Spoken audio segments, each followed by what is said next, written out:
जय हिंद friend, welcome to my channel PG के नॉलेज। तो चलिए आज हम देखने वाले हैं जीएस सामान्य ज्ञान अध्ययन के क्वेश्चन जो कि बहुत ही बेहतरीन है। और वीडियो को पूरा एंड तक देखना जो कि बहुत ही इंपॉर्टेंट है हमारे पेपर में आने वाले, जैसे कि यूपी पुलिस के आने वाले हैं अभी पेपर, उसके लिए बहुत ही इंपॉर्टेंट है। एसएससी एमटीएस का पेपर चल रहा है, एसएससी सीजीएल का फॉर्म आ चुका है, तो इस सब के लिए सामान्य ज्ञान अध्ययन बहुत ही जरूरी है। तो आप सब लोग वीडियो के एंड तक देखना, और अगर वीडियो अच्छा लगे तो हमारे चैनल को लाइक शेयर सब्सक्राइब करिएगा। तो चलिए आज का वीडियो स्टार्ट करते हैं।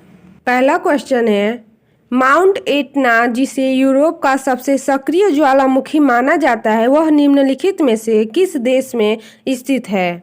ऑप्शन है पुर्तगाल, स्पेन, ग्रीस, इटली। तो इसका कौन सा ऑप्शन सही हो जाएगा? इसका ऑप्शन सही हो जाएगा डी, इटली, जो कि माउंट एटना जिसे यूरोप का सबसे सक्रिय ज्वालामुखी माना जाता है यह इटली देश के सिसिली द्वीप पर स्थित है। और इसकी कुल ऊंचाई कितनी है? इसकी कुल ऊंचाई 3350 मीटर है, जो कि यह अल्प्स पर्वत के दक्षिण में स्थित है और सबसे ऊंची चोटी है यह माउंट एटना। इसका कौन सा ऑप्शन से हो जाएगा? डी, इटली, जो कि यह बहुत ही ऊंची चोटी है। तो इसका ऑप्शन डी सही है। अगला क्वेश्चन है, निम्नलिखित में से कौन सी नदी विषुवत रेखा को 2 बार पार करती है? ऐसी कौन सी नदी है जो कि विषुवत रेखा को 2 बार पार करती है? अमेजन, नील, कांगो, नाइजर। तो कौन सा इसका ऑप्शन सही हो जाएगा? वैसी कौन सी नदी है जो कि विषुवत रेखा को 2 बार काटती है? यह कांगो नदी है जो कि विषुवत रेखा को 2 बार काटती है। इसका ऑप्शन सी सही है। कांगो नदी जिसे जायरे नदी के नाम से भी जाना जाता है, यह अफ्रीका महाद्वीप की एक प्रमुख नदी है और इसकी कुल तय करने वाली दूरी कितनी है? यह है 4700 किमी दूरी तय करने वाली यह नदी पश्चिम मध्य अफ्रीका की सबसे विशाल और नील के बाद अफ्रीका की सबसे लंबी नदी है। और यह भूमध्य रेखा इक्वेटर को 2 बार पार करती है। यह 2 बार काटती है किसको? इक्वेटर को, भूमध्य रेखा को। ये बहुत ही इंपॉर्टेंट क्वेश्चन है जो कि ट्रिकी है, जो कि पेपर में बहुत ही ट्रिकी वे में पूछा जाता है, तो इसे बहुत ही अच्छे से हमें तैयार करना है। और यह दक्षिण अफ्रीका की नीलम्पो नदी मकर रेखा को 2 बार तथा भारत की माही नदी कर्क रेखा को 2 बार काटती है। यह बहुत ही इंपॉर्टेंट क्वेश्चन है जो कि इक्वेटर को भी 2 बार काटती है, भूमध्य रेखा को, और फिर से भारत की माही नदी जो है वो कर्क रेखा को 2 बार काटती है। तो ये ऑप्शन इसका सही हो जाएगा सी, कांगो। तो चलिए अगला क्वेश्चन देखते हैं, दुनिया का सबसे छोटा देश कौन सा है? दुनिया का सबसे छोटा देश नेपाल, वेटिकन सिटी या मालदीव या श्रीलंका। तो इसका ऑप्शन सही हो जाएगा बी, वेटिकन सिटी, जो कि दुनिया का सबसे छोटा देश है और वेटिकन सिटी यूरोप महाद्वीप में स्थित है और यह पृथ्वी पर सबसे छोटा तथा स्वतंत्र देश है, जिसकी क्षेत्रफल कितनी है? इसकी 44 हेक्टेयर और 108.7 एकड़ है, जो कि वैटिक सिटी एक प्रकार से रोम नगर का छोटा सा भाग है। और यह कब स्थापना हुआ? यह 1929 में एक संधि के अनुसार इसे स्वतंत्र राज्य स्वीकार किया गया था। कब? 1929 में। तो इसका ऑप्शन बी सही है।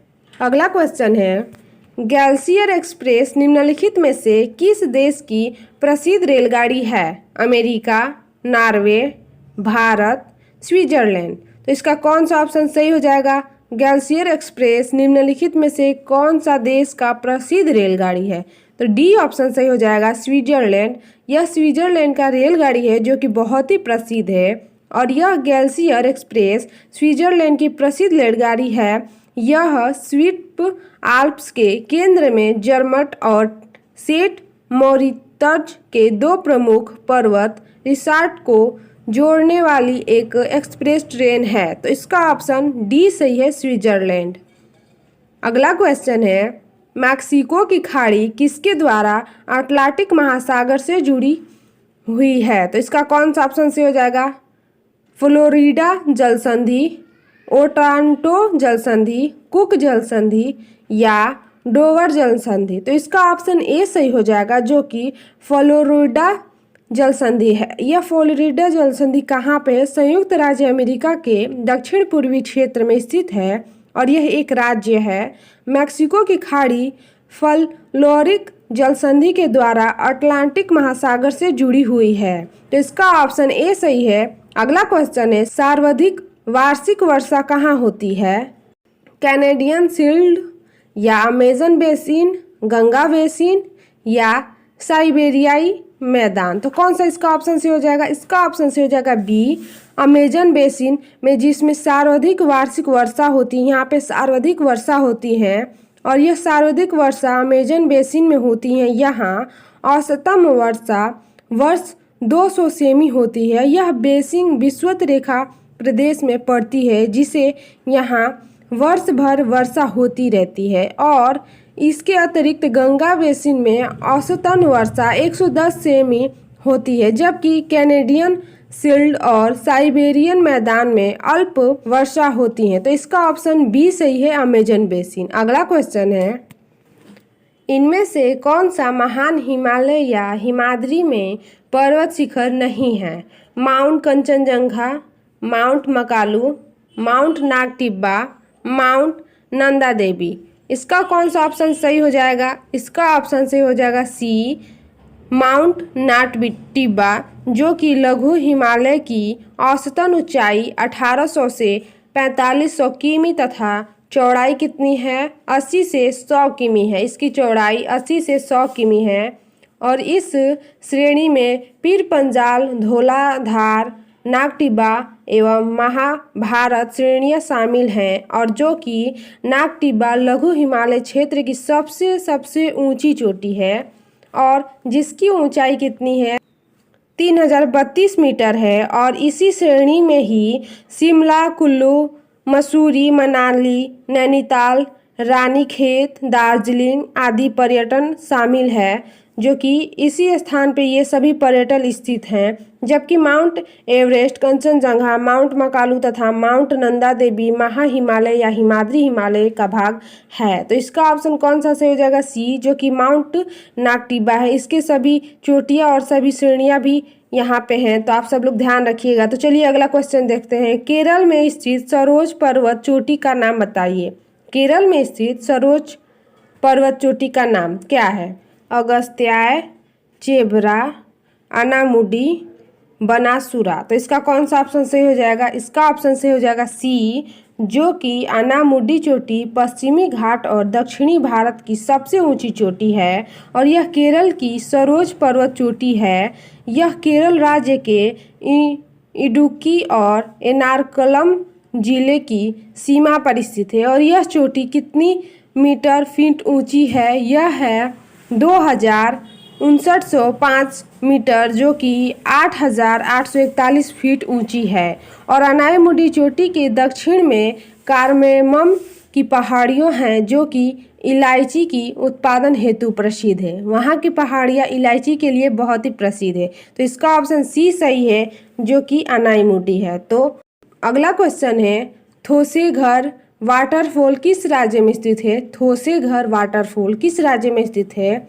महाराष्ट्र, कर्नाटक, ओडिशा, मध्य प्रदेश। तो इसका कौन सा ऑप्शन से हो जाएगा?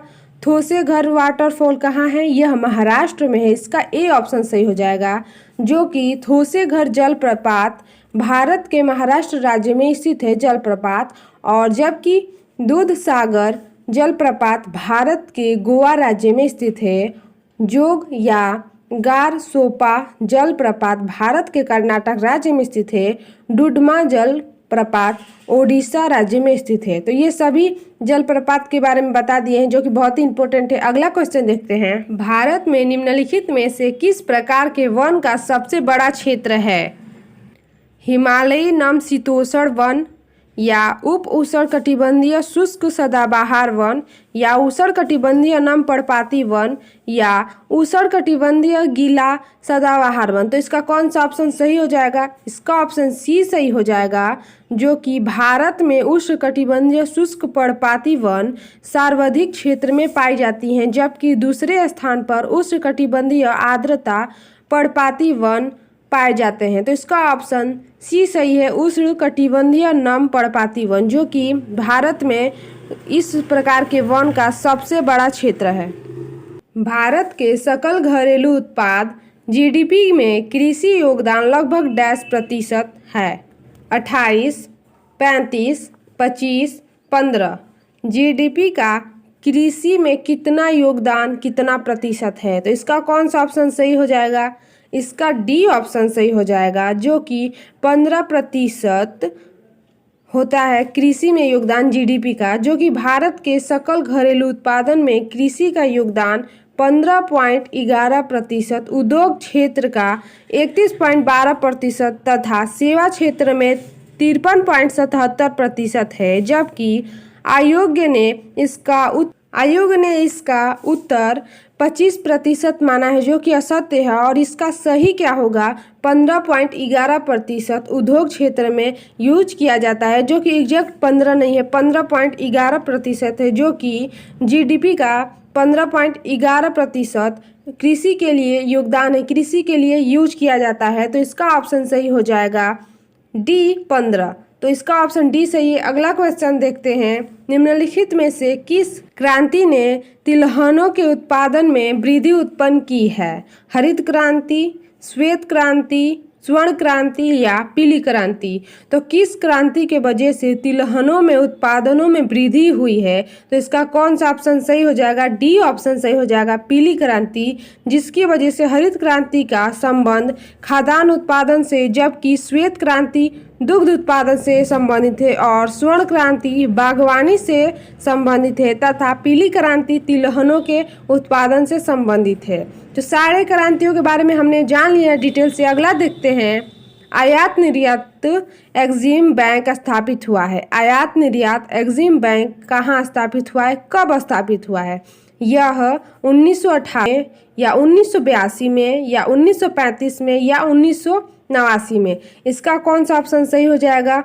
इसका ऑप्शन सही हो जाएगा 1982 में आयात निर्यात एग्जिम बैंक स्थापित हुआ था, जो कि भारत में आयात तथा निर्यात को प्रोत्साहित करने के लिए इंडिया एक्ट 1981 के तहत सरकार ने आयात निर्यात बैंक को वर्ष 1982 में स्थापित किया। तो इसका कौन सा ऑप्शन सही है? इसका बी ऑप्शन सही है, ये ध्यान में रखना है। तो चलिए अगला क्वेश्चन देखते हैं, निम्नलिखित में से कौन सा राजस्व का एक उदाहरण है? फैक्ट्री शेड का निर्माण या जमीन की खरीद या एक प्रिंट की मरम्मत या एक नए मशीन की स्थापना? तो इसका कौन सा ऑप्शन सही हो जाएगा?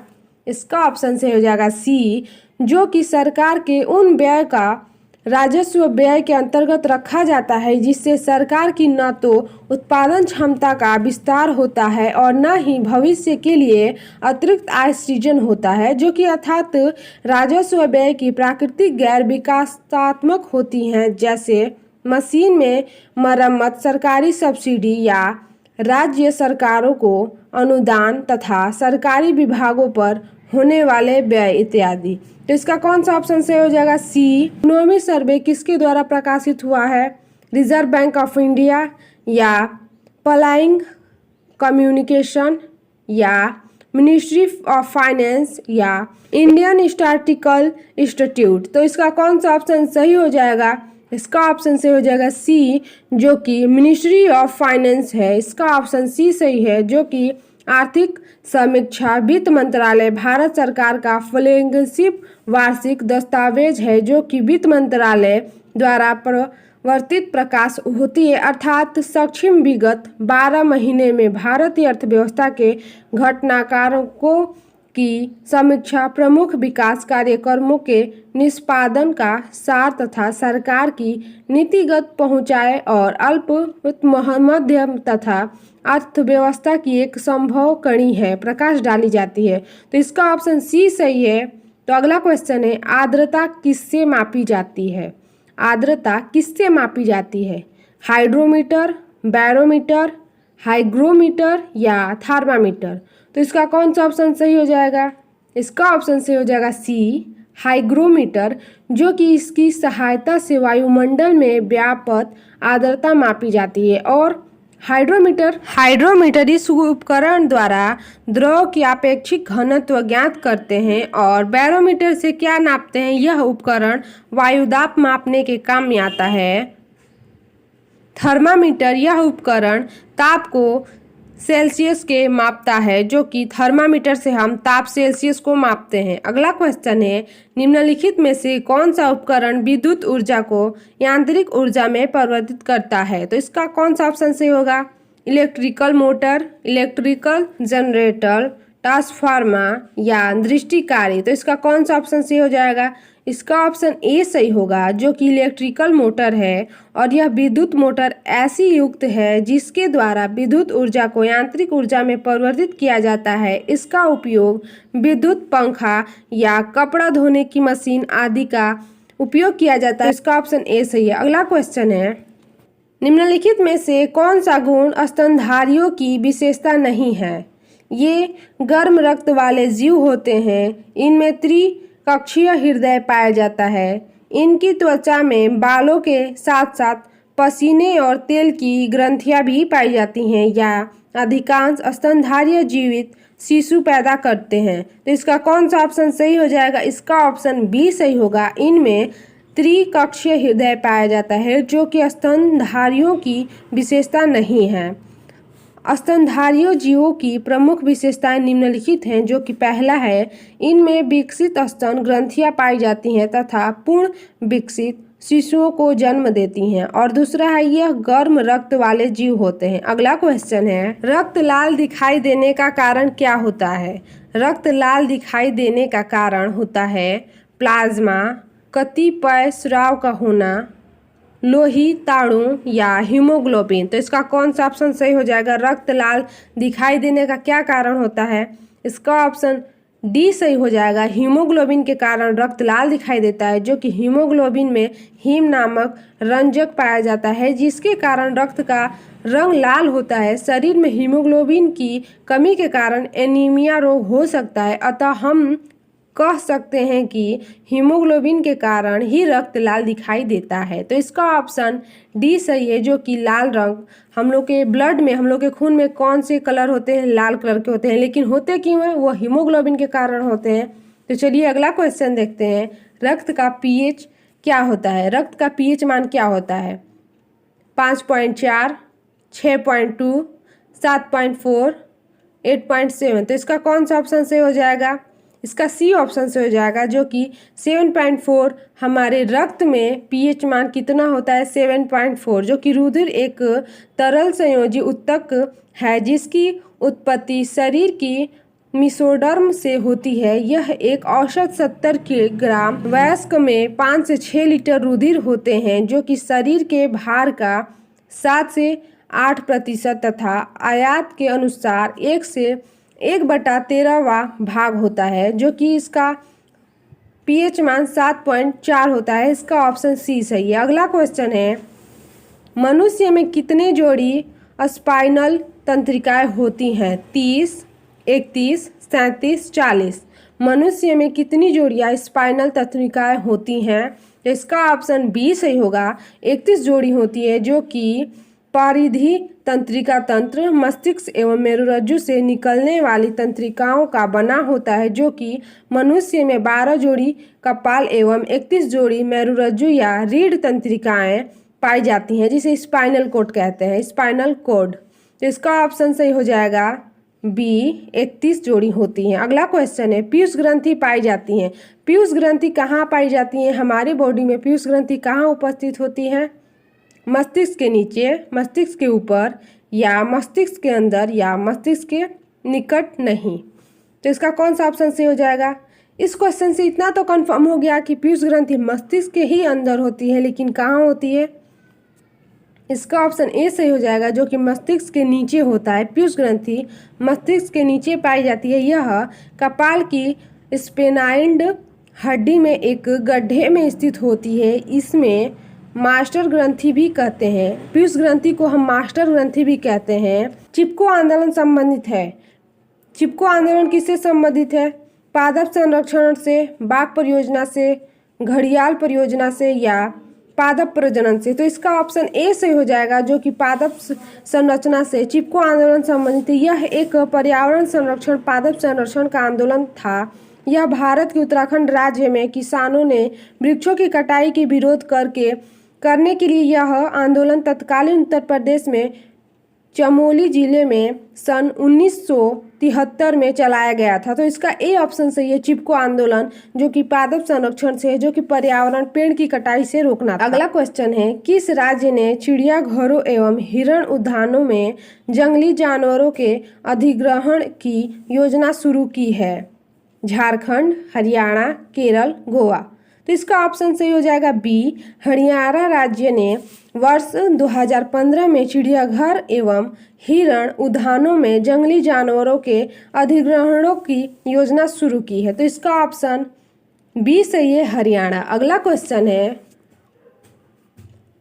उस्ताद जाकिर हुसैन का संबंध संगीत के किस वाद्य से है?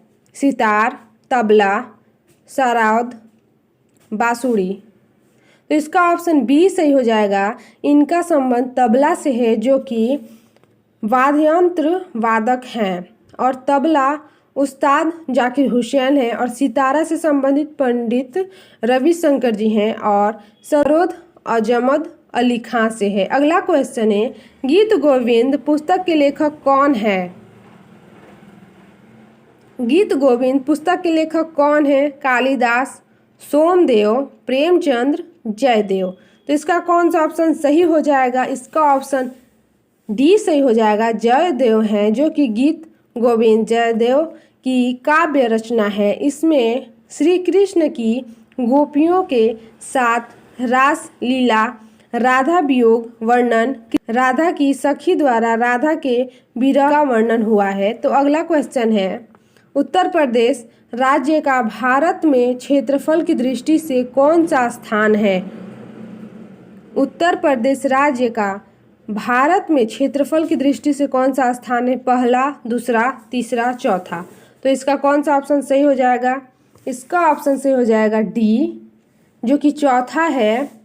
उत्तर प्रदेश भारत के उत्तर मध्य में स्थित एक सीमांत राज्य है, जो कि पूरब में पश्चिम इकाई लंबाई 650 किमी तथा उत्तर से दक्षिण तक चौड़ाई 240 किमी है, और इसका संपूर्ण क्षेत्रफल 2,40,928 वर्ग किमी है, जो कि संपूर्ण भारत के क्षेत्रफल का 7.33% है। तो इसका ऑप्शन डी सही है, चौथा। अगला क्वेश्चन है, उत्तर प्रदेश में सस्य जलवायु क्षेत्रों की संख्या है कितनी है? 5 है, 7 है, 9 है, 11 है। तो इसका ऑप्शन सी सही हो जाएगा, 9 है, जो कि वर्षा, भूभाग और मिट्टी की विशेषताओं के आधार पर उत्तर प्रदेश में 9 कृषि जलवायु क्षेत्र की पहचान की गई है। तो इसका ऑप्शन कौन सा सही है? सी, जो कि 9 है। अगला क्वेश्चन है, उत्तर प्रदेश में कौन सी जनजाति दीपावली को शोक के रूप में मनाती है? उत्तर प्रदेश में ऐसी कोई जनजाति है जो कि दीपावली को शोक के रूप में मनाती है, वह कौन सी है? सहरिया, थारू, या भोटिया, या परी, या परहरिया। तो इसका कौन सा ऑप्शन सही हो जाएगा? यह बी ऑप्शन सही हो जाएगा, जो कि थारू है। यह उत्तर प्रदेश की थारू जनजाति दीपावली को शोक के रूप में मनाती है, जो कि थारू जनजाति मुख्य रूप से उत्तरांचल और नेपाल के दक्षिण भाग में हिमालय के तराई क्षेत्र में पाई जाती हैं। तो इसका ऑप्शन बी सही है, जो कि दीपावली को शोक के रूप में मनाती है थारू जनजाति। अगला क्वेश्चन है, उत्तर प्रदेश का प्रमुख लोकगीत है। उत्तर प्रदेश का प्रमुख लोकगीत कौन सा है? धमार, बिहार, टप्पा, कव्वाली। तो इसका कौन सा ऑप्शन सही हो जाएगा? इसका ऑप्शन सही हो जाएगा बी, बिहार, जो कि उत्तर प्रदेश का प्रमुख लोकगीत बिहार है। एक परंपरा रही है यह कजरी बिहार नाटक, चौलाई, झूमर, सोहरानी, कराही, कव्वाली, रसिया, सोहर इत्यादि, यह सभी उत्तर प्रदेश के लोकगीत है, जो कि बहुत ही इम्पोर्टेंट है, जो कि यूपी पुलिस में बहुत ज़्यादातर ये उत्तर प्रदेश से क्वेश्चन आते हैं। तो चलिए आज का वीडियो एंड करते हैं, जो कि बहुत ही लंबा वीडियो हो जाएगा। आज के लिए थैंक यू सो मच। अगर हमारा वीडियो अच्छा लगे हो तो हमारे चैनल को लाइक शेयर सब्सक्राइब करिएगा। आज के लिए थैंक यू सो मच। आप सबका दिन मंगलमय रहे। जय हिंद।